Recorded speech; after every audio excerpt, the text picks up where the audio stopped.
Expressing sexuality in public is considered taboo in most Arab societies. But in New York City, some Arab and Middle Eastern Americans are openly embracing it. I was craving community because there was this idea that I could only be one identity at a time.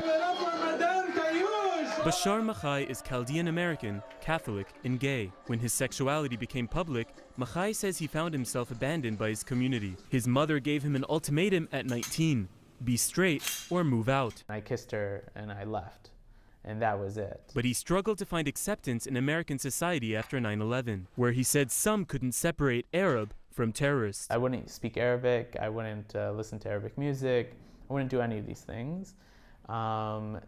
Because I felt unsafe. Something Hilal Khalil also experienced. You know, there were no real resources, at least in the queer community, for Arabs. There felt there was a lot of racism. So Makhay created Tarab, a safe space for people to embrace their Arab and sexual identity. I don't have to spend half an hour explaining to an American oh, I'm going to pray right now. I don't have to go into a huge conversation about, how it's okay to be gay and Muslim at the same time.